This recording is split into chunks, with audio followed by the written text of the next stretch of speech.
Com a chegada do verão, muitos investiram na compra de um ar-condicionado que realmente refresca, traz um pouco de conforto em casa. Mas quais são os malefícios? Ele é prejudicial à saúde? Tudo isso nós vamos descobrir agora. Doutor, o que pode acarretar para a nossa saúde o uso contínuo do ar-condicionado, seja no trabalho e mais em casa? O ar-condicionado, na verdade, ele é um mal necessário, né? Ainda mais na circunstância e na cidade onde a gente mora. O calor aqui realmente é muito forte, né? Desde que a gente use com parcimônia, com tranquilidade, observados alguns cuidados básicos, ele não trará maiores problemas, né? O primeiro cuidado que tem que ter é com a higienização periódica do ar-condicionado. Há dois tipos de higienização, né? Os técnicos explicariam isso muito melhor que eu, mas grosseiramente, aquele filtro que a gente consegue, nós mesmos, abrindo a gavetinha lá, retirar para fazer a limpeza. Isso, acredito que uma vez por semana, né, não seja um problema tão intenso. E uma limpeza um pouco mais profunda, aí sim feita pelo pessoal de técnico de refrigeração, que a gente orienta a cada 6 meses, mais ou menos, né? Segunda questão, a potência que você usa, né? O problema do ar-condicionado é a temperatura que a gente usa, a gente acaba abusando, né? Eu falo brincando que nós temos a temperatura real, tem aquela terminologia que é a sensação térmica. Então, por exemplo, hoje está 30 graus, sensação térmica de 35. E tem a sensação psíquica, que a gente acha que está 50 graus. E aí, quando você entra em casa no seu quarto, você quer sentir frio, você não quer se sentir satisfeito, um ambiente agradável, você quer sentir frio. Isso é psicológico, né? E não há essa necessidade. Então, ajustar o termostato do ar-condicionado para 23, 24 graus, nunca menos do que 22, é bastante satisfatório, fica agradável, fica gostoso e sem maiores problemas para a saúde. E para quem tem alguma deficiência respiratória, tem que ter um cuidado redobrado?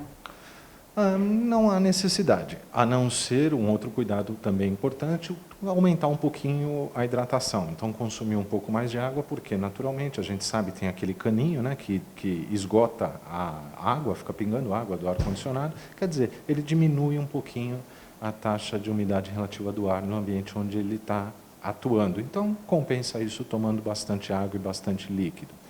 Nesse período em especial, a gente chama atenção para a necessidade, mesmo que isso signifique forçar um pouco mais o ar-condicionado e ter uma conta de luz às vezes um pouco mais alta, mas apesar de ligar o ar-condicionado, principalmente em ambientes de trabalho, onde tem pessoas que não são do nosso convívio habitual, manter já uma circulação de ar.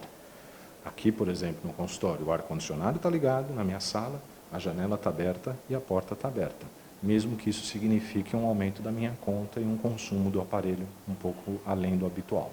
Em relação à pandemia, ao coronavírus, ou até mesmo outras doenças que podem ser transmitidas através, né, doenças respiratórias, então essa é a recomendação, mesmo com o ar ligado, manter portas e janelas ou pelo menos uma área de circulação aberta? Exatamente. Não vamos entender mal, não é que o ar-condicionado transmite doença respiratória, mesmo o coronavírus. A questão não é essa. A questão é nós ligarmos o ar-condicionado e fecharmos o ambiente. As doenças respiratórias, de uma forma geral, infecciosas, elas precisam de alguns fatores para aumentar a incidência delas. Ambientes fechados, aglomeração, né? É isso, e proximidade, né? A aglomeração, proximidade e o ambiente fechado onde não há circulação de ar. Então, normalmente, a gente sempre viveu com resfriado e gripe, né? Que normalmente são mais comuns no inverno, a gente não tem o uso do ar-condicionado, você consegue pedir para abrir a janela, a porta com mais tranquilidade. Agora apareceu esse vírus novo que está se mantendo no verão também, então é só esse cuidado a mais que a gente tem que ter especificamente, se tudo correr bem, se Deus quiser, né, que esse seja o último verão que a gente tem que tomar esse cuidado. Isso, que a vacina chegue. Doutor, em relação à umidade do ar também, agora no verão, tem que ter uma preocupação para quem dorme com ar-condicionado à noite? Sim, a umidade relativa do ar aqui nas nossas condições ambientais, no verão, ela dá uma melhorada, chuva, né? Aliás, está sobrando chuva, né? Mas com o uso do ar-condicionado, quem está dormindo, né, é importante, né, você estar se reidratando com uma intensidade, uma frequência maior. Tá? Particularmente, eu levo uma garrafinha de água com tampa, eu deixo no criado mudo e eu vou durante a noite tomando água, né? Porque eu também não aguento dormir sem que esteja uma temperatura um pouco mais agradável. Mas essa é uma atenção que nós temos que ter. A dica da toalha úmida, da bacia com água, vale mesmo? Sim, sim. São circunstâncias que ajudam a melhorar um pouco, né? Mesmo que de uma forma tacanha, mas acaba ajudando a melhorar um pouco a umidade relativa do ar. Né? Existe no mercado também aqueles umidificadores, mas quem tem o umidificador pode usar e pode ligar, o cuidado de estar trocando sempre a água, né? Porque também no verão tem dengue, né? Então a água parada, tem que se tomar cuidado. Mas quem não tem, não precisa necessariamente comprar. A toalha molhada e a bacia de água, né, embaixo da cama, por exemplo, também ajudam.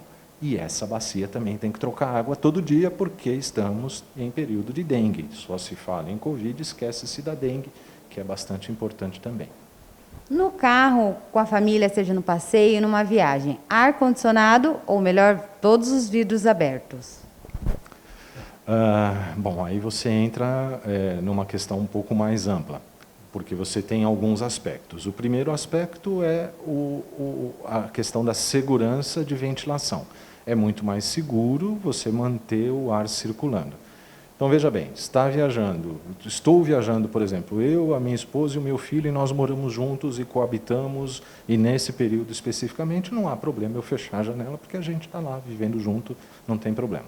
Estou viajando eu, a minha esposa e mais um casal de amigos que não mora comigo, janela do carro aberta, mesmo que eu ligue o ar-condicionado, por conta de contaminação. Tá?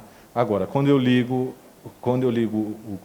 eu abaixo a janela, eu aumento o consumo, né? O que também não é lá ambientalmente e financeiramente muito interessante. Né?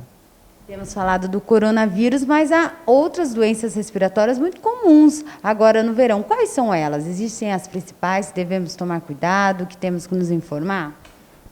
As doenças respiratórias, né, a otorrinolaringologia, ela tem uma sazonalidade, toda especialidade tem, mas a otorrino tem uma sazonalidade muito característica.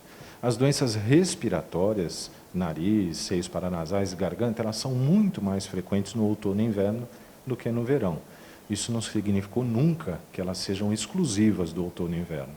No verão, a gente continua tendo resfriado, continua tendo gripe, sempre foi assim. Nós continuamos tendo os pacientes com sinusites, com infecções de garganta, com rinites, né? Mas numa taxa muito inferior do que a gente tem no inverno. Tá? As rinites, especialmente as alérgicas, quando há uma alergia a fungo, né? Os fungos, por conta do aumento da umidade, né? Por conta das chuvas, eles às vezes proliferam um pouco mais no verão, calor e umidade. Então, quem tem alergia a esse tipo de alergia em especial, normalmente pode ter crise com mais facilidade. Mas nunca significou que nós não temos gripe, resfriados e infecções de garganta ou sinusites no verão. Nós sempre as tivemos, mas numa frequência, numa incidência um pouco mais baixa. Mais uma vez, esse ano, nesse verão, a novidade desse vírus, o coronavírus, que está realmente se mantendo de uma forma meio que estável, alguma subida aqui e outra ali, mas não tanto pela temperatura, é mais consequência de aglomerações, né? Final de ano e agora esse segundo período aí mais intenso. As vias respiratórias, tem uma forma de hidratar, tem algum tipo de soro, alguma coisa que dá para fazer para amenizar até as alergias? Sim, como eu já falei, repito, uma boa hidratação, né? Então, tomar bastante líquido, bastante água é primordial no inverno, porque a gente tem a seca, e no verão, porque perde-se muito líquido com o suor em decorrência do calor. Tá? O uso do soro fisiológico no nariz, ele é uma atitude de prevenção de doenças respiratórias alérgicas ou irritativas, as rinites, mesmo as rinossinusites alérgicas, né? Que pode e deve ser usado com frequência. Eu sempre explico, né, e coloco o uso do soro fisiológico no nariz para a prevenção das rinites, ele está da mesma forma que o uso da escovação para os dentes e prevenção da cárie. Ou seja, é uma medida mecânica de higiene nasal. Você pinga o soro e com conta-gota mesmo, ou pega o frasco e vira, né? Mas até sentir cair na garganta. E o objetivo é lavar o nariz inteiro, não deixando que lá fique parado poeira, ácaro, fungo, bolor, fuligem de queimada, né? Graças a Deus diminuindo as queimadas, mas já tivemos bastante, pelo de animais e outras substâncias que possam piorar a parte respiratória. Então é uma higiene, tal qual é escovar os dentes.